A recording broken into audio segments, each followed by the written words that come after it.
আচ্ছা, এরপরে আপনাদের সাথে আরেকটা জিনিস শেয়ার করব, সেটা হলো বাংলাদেশের মতো উন্নয়নশীল দেশের উন্নয়নে প্রতিবন্ধকতার সমূহ চিহ্নিত করো। তার মানে হলো আপনারা বাংলাদেশে দেখবেন যে অনেক জায়গায় অনেক উন্নয়ন হচ্ছে, তো এই উন্নয়নের মানে বাধা সৃষ্টি করার মতো কোন বিষয়টা আছে এবং কোন বিষয়টা আপনার বাধা সৃষ্টি করতে পারে, এটা কিন্তু আপনারা এখান থেকে শিখতে পারবেন। ওকে, আচ্ছা। এবং আরেকটা বিষয় হলো বাংলাদেশের তৈরি পোশাক শিল্পের সমস্যাগুলো আলোচনা করো। এটাও কিন্তু খুব একটা ভালো ইম্পর্টেন্ট প্রশ্ন। এটা 2017 সালে জাতীয় বিশ্ববিদ্যালয়ের প্রশ্নের মধ্যে ছিল। বাংলাদেশের পোশাক শিল্পের সমস্যাগুলি তুলে ধরো। এটা কিন্তু একটা খুব ইম্পর্টেন্ট প্রশ্ন, সেটা কিন্তু কি আসতে পারে। ওকে, বাংলাদেশের তৈরি পোশাক শিল্পের সমস্যাগুলো সমাধান কিভাবে করা যায়, এটা কিন্তু খুব একটা ইম্পর্টেন্ট প্রশ্ন। ঠিক আছে, এরপরে আপনাদের সামনে আরেকটা প্রশ্ন আসতে পারে, সেটা হলো বাংলাদেশের তৈরি পোশাক শিল্পের সমস্যাগুলো সমাধানের উপায় কি।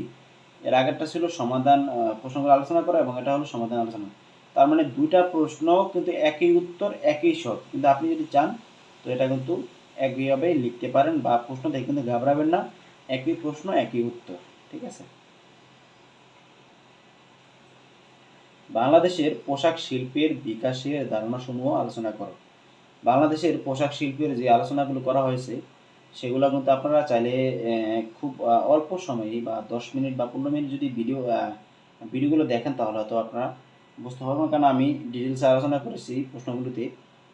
এবং আরেকটা আছে, সেটা হলো বাংলাদেশের পোশাক শিল্পের বাংলাদেশের তৈরি পোশাক শিল্পের ভবিষ্যৎ সম্ভাবনা আলোচনা করো। কারণ বাংলাদেশের এখন বর্তমানে যেই আলোচনাগুলো করা হয় বা পোশাক শিল্প নিয়ে যেই শিল্প কারখানাগুলো কলকারখানাগুলো তৈরি হয়ে উঠছে, এগুলো কিন্তু ভবিষ্যতে অনেক ভালো আকারে প্রসার লাভ করবে। হয়তো বাংলাদেশের পোশাক বাংলাদেশের মানুষ পরে না, কিন্তু বাংলাদেশের মানুষ তো বাংলাদেশি ভাষাভাষী করে, তাই না?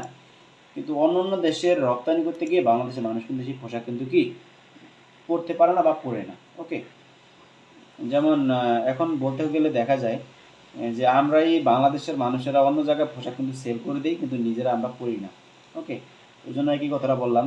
তো আপনারা অবশ্যই বুঝতে পারছেন যে পোশাকগুলো বাংলাদেশের জন্য কত একটা বড় একটা মানে আয় আয় নিয়ে আসে শুধুমাত্র এই কারণে।